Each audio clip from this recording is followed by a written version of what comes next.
یعنی جب ابن زیاد کے دربار میں امام حسین علیہ الصلوۃ والسلام کا سر لے جایا گیا اور ابن زیاد نے کہا کہ شہر کو سجاؤ، اور امام حسین علیہ السلام کا سر وہاں رکھا گیا، اور پھر اس نے امام حسین علیہ السلام کے جو ہے کی وہاں پہ بھی بی بی نے خطبہ دیا ہے کوفیوں کو مخاطب کر کے. جب بی بی نے سرکار مسلم ابن عقیل کا سر مبارک جو ہے وہ کوفے کے دروازے کے باہر لٹکے ہوئے دیکھا، اور بی بی جیسے جناب مسلم ابن عقیل کی جو جسم مطہر ہے اس کی بے حرمتی ہوتی ہوئی دیکھی، تو بی بی نے وہاں بھی کوفیوں کو خطبہ جو ہے وہ کہا.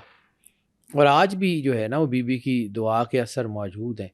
حضرت زینب کا کیا خطبہ تھا یزید کے دربار میں؟ یزید کے دربار میں بی بی نے جو خطبہ دیا ہے اس کی میں بات بعد میں کرتا ہوں. ابن زیاد کے دربار میں جب پاک بی بی کا جب لشکر پہنچتا ہے تو بی بی نے وہاں پہ بھی جو ہے جملے کہے ہیں، اور وہ جو ظلم کی جو داستان ہے. ابن زیاد جو ہے وہ شخص ہے. اب یہاں پہ ایک اور چیز میں نے آپ کو ایک کہانی کا کہا تھا کہ میں آپ کو ایک آج بتاتا ہوں. کربلا ایک ایسی داستان ہے جس کی حفاظت کا ذمہ شاید اللہ نے خود لیا ہوا ہے. اس کی کوئی ایسی چیز، کوئی چھوٹی سے چھوٹی مائنیوٹ ڈیٹیل بھی ایسی نہیں ہے جو گم ہوئی ہو. بہت سارے راویوں نے لکھا جس میں عبداللہ نصرانی بھی ہے. عبداللہ نصرانی کا بھی بات کرتا ہوں آگے چل کے. وہاں پہ ایک بہت بڑا نام ہے حمید ابن مسلم. حمید ابن مسلم جو ہے وہ یزید کا فوجی ہے. اب حمید ابن مسلم کو سمجھیے اور یہ سمجھیے کہ اللہ نے اس پورے کربلا کے واقعے کو محفوظ کیسے کروایا ہے. یہ ایک چھوٹی سی کہانی سنا کے پھر میں واپس آتا ہوں کہ بیویوں کا جو قافلہ آگے جا رہا تھا. حمید ابن مسلم جو ہے نا وہ یزید کا جو جاسوسی کا محکمہ ہے نا اس کا افسر ہے. صحیح. یزید کے دور میں ایک جاسوسی کا محکمہ قائم ہوا تھا. یزید کے جو ہے والد کے دور میں یہ جاسوسی کا محکمہ بنا جس کو ولید ابن عتبہ جو مدینہ کا گورنر بعد میں بنا، ولید نے اس کی بنیاد رکھی تھی اور مغیرہ نے اس کی جو ہے نا اس کو چلایا تھا.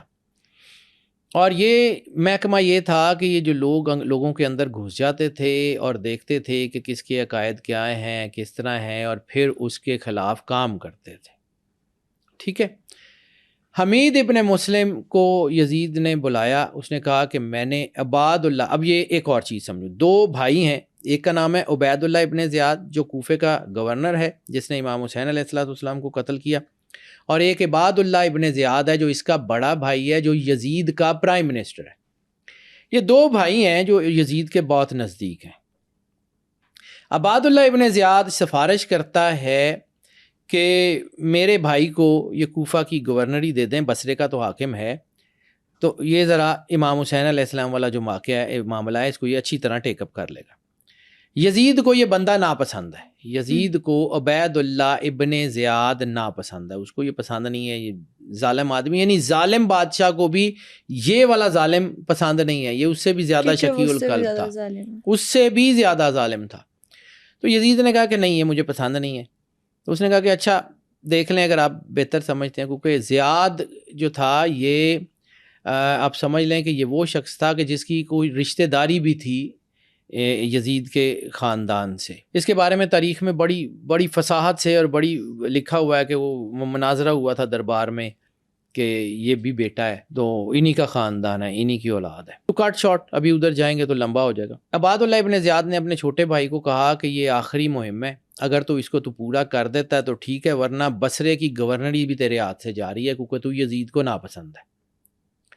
تو اس نے کہا کہ ٹھیک ہے مجھے یہ دلوا دے، میں جو ہو سکے گا وہ کروں گا. یزید نے عباد اللہ ابن زیاد کے کہنے پہ عبید اللہ ابن زیاد کو کوفے کی گورنری تو دے دی، لیکن اس کے ساتھ ایک بندہ لگا دیا. اس کا نام ہے حمید ابن مسلم. میں نے آپ کو کہا تھا ایک کتاب ہے A Legend in War History Karbala, یہ بہت خوبصورت کتاب ہے، کبھی پڑھیے گا. یہ سن 1961 میں کرڈوبا یونیورسٹی پریس سے چھپی. کرتبہ یونیورسٹی کا ایک پروفیسر ہے وار ہسٹری کا جس کا نام ہے ارنسٹ ونسنٹ.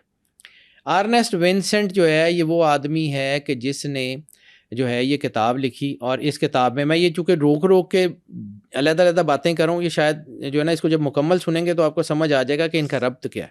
حمید ابن مسلم کا میں نے ذکر کیا. حمید ابن مسلم سے پہلے ذکر کیا کہ حمید ابن مسلم ایک جاسوس تھا جو ابن زیاد کی جاسوسی کے لیے یزید نے بھیجا تھا. بالکل صحیح. اب یہاں پہ اس کتاب کا ذکر کرتا ہوں تو آپ کو سمجھ آ جائے گا کہ حمید ابن مسلم کی جو ہے نا اہمیت کیا ہے. پروفیسر ارنسٹ ونسنٹ نے 1961 میں جو کتاب لکھی ہے، کارڈوبا یونیورسٹی پریس سے چھپی، اے legend in war history Karbala, اس میں وہ لکھتا ہے کہ میں نے یہ جو کتاب لکھی ہے یہ اسی حمید ابن مسلم کے ڈاکومنٹس کی بنیاد پہ لکھی ہے، اور حمید ابن مسلم کے وہ تمام ڈاکومنٹس جو ہیں وہ کربلا کی پورے ڈاکومنٹس اس وقت کارڈوبا یونیورسٹی کے مینوسکرپٹ لائبریری میں موجود ہیں اور اپنی اصل حالت میں. 126 یا 127 وہ خط ہیں جو حمید ابن مسلم نے یزید کے نام لکھے تھے، جس میں پوری جنگ کا مکمل احوال لکھا ہوا ہے. اوکے. اب سمجھیے، وہ کہتا ہے جو پری فیس ہے اس کتاب کی، اس میں یہ کہتا ہے کہ میں نے یہ کتاب پڑھی، یہ جو ہے نا ڈاکومنٹس پڑھے، تو مجھے یہ حیرانی ہو گئی کہ کربلا کی جنگ جو 8 یا 9 گھنٹے کی جنگ تھی، اس میں یزید کی فوج کے جو ہے نا 84,687 بندے جو ہیں وہ قتل ہوئے ہیں. اور جب میں یہ بات کرتا ہوں، اب یہ اس کے پری فیس کے جملے ہیں، میں کوٹ ان کوٹ اسی طرح بیان کروں. وہ کہتا ہے کہ جب میں یہ بات کرتا ہوں تو میں اس سے پہلے مجھے وار ہسٹری پڑھاتے ہوئے یونیورسٹی میں بہت لمبا عرصہ گزر گیا. میں نے فرسٹ ورلڈ وار بھی کیپچر کی، میں نے سیکنڈ ورلڈ وار بھی کیپچر کی. 1961 میں لکھ رہا ہے تو سیکنڈ ورلڈ وار ہو چکی ہے اور ایٹم بم کا حملہ بھی ہو چکا ہے.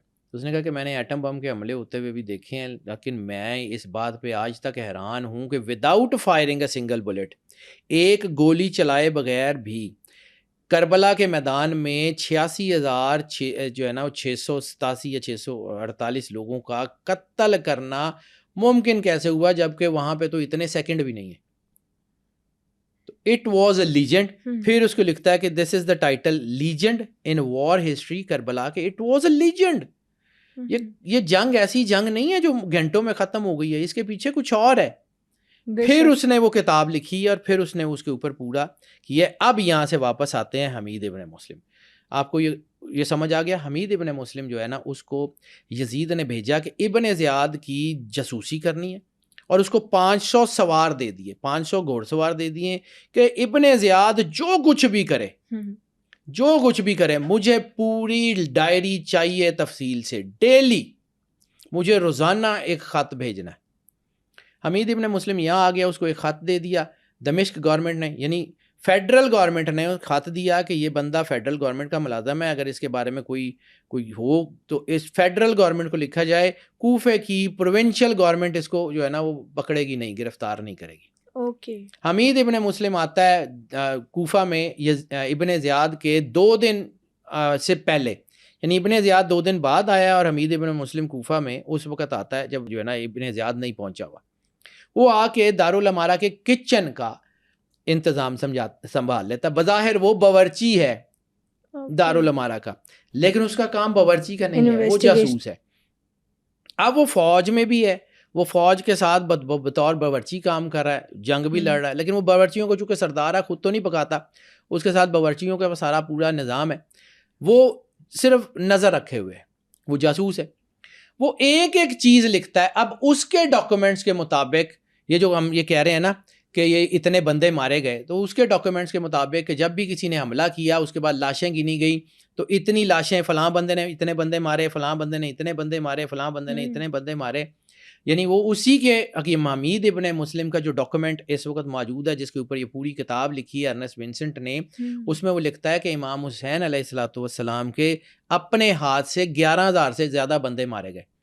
وہ بیٹا غزہ میں قتل ہو رہے ہیں، غزہ میں آپ نے بم اور اتنا بارود پھرتے ہوئے، وہاں بھی کوئی 30-35 ہزار سے زیادہ بندے نہیں مرے، 84,000 بندہ کربلا میں قتل ہو گیا. کیسے؟ Without firing a single Bullet.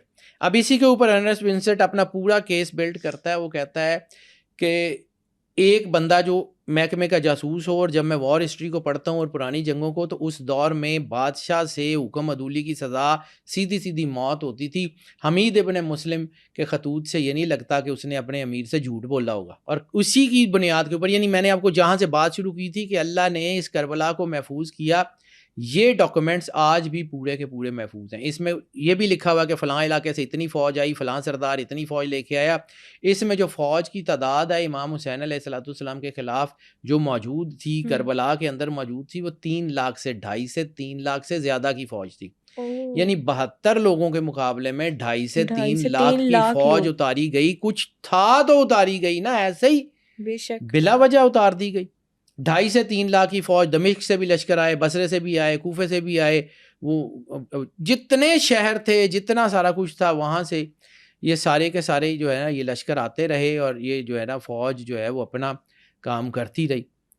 تو اس کی ڈاکومنٹیشن کے مطابق اب میں نے جہاں پہ بات کی ہے کہ اللہ نے اس کو محفوظ کیسے رکھا, تو یہ وہ ڈاکومنٹس تھے جو حمید ابن مسلم بھیجتا رہا ہے کوفہ میں ابن زیاد کے آنے سے 2 دن پہلے سے لے کے باب السوات میں جو ہے وہ امام حسین علیہ الصلوۃ والسلام کا ساری یعنی دمشق کے دروازے تک پہنچنے تک کی پوری ڈاکومنٹیشن ہے. ٹھیک, تو یہ اللہ کی پلاننگ. ٹھیک ہے.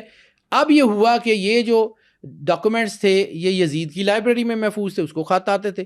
تو جب یزید کے محل کے اوپر حملہ ہوا اور حکومت امویوں کے پاس آ گئی تو انہوں نے یہ ڈاکومنٹ سنبھال لیے کہ ان کے لیے یہ تھے. پھر یہ جو ہے نا یہ ڈاکومنٹس مختار کے ہاتھ آتے ہیں, مختار سقفی.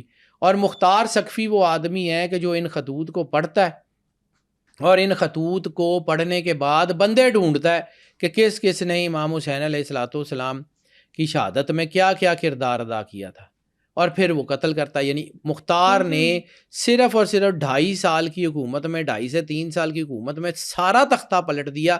اس کے پاس کوئی سالڈ ڈاکومنٹ تھے تو جس کی بنیاد پہ اس نے ساری انفارمیشن نکالی اور فٹافٹ جو ہے یہ کام کیے. ٹھیک ہے, یہ اللہ نے محفوظ کرایا ہوا تھا. پھر یہی ڈاکومنٹس جو ہیں یہ امویوں سے عباسیوں کے پاس چلے گئے, عباسیوں کے ہاتھ سے ہوتے ہوئے عثمانیوں کے ہاتھ سے یہ جب جو ہے وہ غرناطہ کا پیلس بنا تو یہ غرناطہ میں کرتبہ میں چلے گئے, اسپین میں چلے گئے. آج بھی اسپین میں محفوظ ہیں.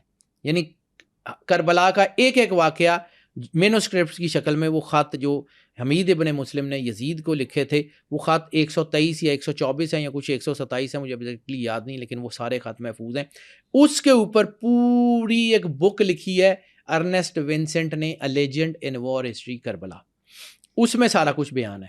اب آ جاتے ہیں کہ جی حمید ابن مسلم جو تھا اس نے جو بیان کیا وہ کربلا کی جو شہادتیں تھیں یا جتنا کچھ بھی تھا اس نے ایک ایک چیز بیان کی ہوئی ہے بڑی مائنیوٹلی کہ فلاں سردار نے یہ کہا, فلاں نے امام حسین سے ملاقات کی, فلاں نے جو ہے وہ جنگ سے بھاگنا چاہا.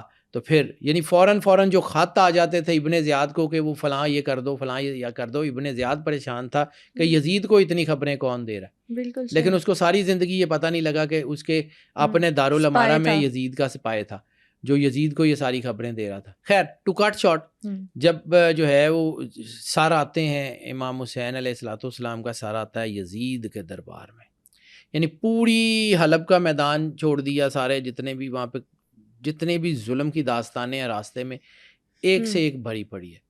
یزید کے دربار میں جب سر آتا ہے امام حسین علیہ الصلوۃ والسلام کا, اور یزید جو ہے وہ امام حسین علیہ الصلوۃ والسلام کے جو ہے وہ لب مبارک کے اوپر چھڑی مار کے یہ کہتا ہے کہ آج جو ہے وہ کاش یہاں پر بدر کے لوگ ہوتے, احد کے لوگ ہوتے, وہ کہتے کہ اے یزید تیرے ہاتھ کبھی جو ہے وہ شل نہ ہو, تو نے بدر اور احد کا بدلہ لے لیا. تو جناب ارکم رسالت مآب سرور انبیاء صلی اللہ علیہ وآلہ وسلم کے بہت جید صحابی ہیں. یہ دار ارکم رسول اللہ کا جو گھر تھا نا یہ بیسیکلی دار ارکم تھا. انہی کے بیٹے محمد بن ارکم یا تمیم بن ارکم, مجھے کوئی ایگزیکٹلی اب نام بھول رہا ہے, انہوں نے جب یہ دیکھا کہ یزید یہ حرکت کر رہا ہے تو آپ جو ہیں وہ اٹھے اور اٹھ کے کہا کہ یزید یہ تو کیا کر رہا ہے, میں نے ان لبوں کو چومتے ہوئے رسول اللہ کو دیکھا ہے. اور پھر اس نے مخاطب کیا درباریوں کو اور یزید کے کہ تم لوگ جو ہے وہ برباد ہو گئے ہو, تم نے اس کی بیعت کر لی ہے اور تم اب اپنی تباہی کا انتظار کرو, تم عذاب کے موجب. جب اس قسم کے جملے جناب ارکم کے بیٹے نے کہا تو یزید نے اپنے جلاد کو اشارہ کیا, اس نے وہیں سے تلوار مار کے ان کو شہید کر دیا. یزید کے دربار میں جناب ارکم کے بیٹے کی شہادت ہوئی ہے. اس کے بعد جو ہے وہ اس دربار میں جو ہے وہ چے مگوئیاں شروع ہو گئیں. اتنے میں ایک جو ہے وہ بندہ اٹھتا ہے, وہ کہتا ہے کہ میں عیسائی ہوں اور میں عیسیٰ علیہ السلام کے ان حواریوں میں سے کسی ایک کا بیٹا ہوں، اور میرے پاس ان کا کوئی خونی رشتہ بھی نہیں ہے عیسیٰ سے، لیکن میرے پاس آج بھی حضرت عیسیٰ علیہ السلام جس سواری کے اوپر تھے، جو ان کا جو ہے وہ سواری کا جو جانور تھا، اس کے سوم پڑے ہوئے ہیں، اور پوری عیسائی قوم مجھے جو ہے نا وہ اتنی عزت دیتی ہے، اور تم نے اپنے رسول کے بیٹے کو قتل کر دیا ہے، تم کیسے مسلمان ہو؟ وہ اٹھ کے تو روم واپس چلا گیا۔ اسی طرح یزید کے دربار میں یہ 6 مگوئیاں شروع ہوئیں، تو کسی نے کہا کہ ان قیدیوں کو بھی اپنی بات کرنے کا موقع دو۔ امام زین العابدین آگے بڑھے کہ میں جو ہے وہ بات کرنا چاہتا ہوں۔ تو جب یزید کے دربار میں یہ اس قسم کا ماحول بن گیا کہ لوگوں کے اندر وہ تناؤ پیدا ہو گیا اور اس سے کنٹرول کرنا مشکل ہو رہا تھا، یزید کے لوگ یزید کے خلاف ہو گئے، ہونا شروع ہو گئے نا، جب یہ ایک جناب ارکم کے بیٹے کو قتل کیا، دوسرا وہ عیسائیوں کا سفیر اٹھ کے چلا گیا، اور اس کو مار تو سکتے نہیں تھے، وہ رومن امپائر جو اس وقت کی بہت بڑی امپائر تھی، اس کا سفیر تھا اور عیسائیوں کا بہت بڑا پریسٹ تھا، وہ اٹھ کے چلا گیا،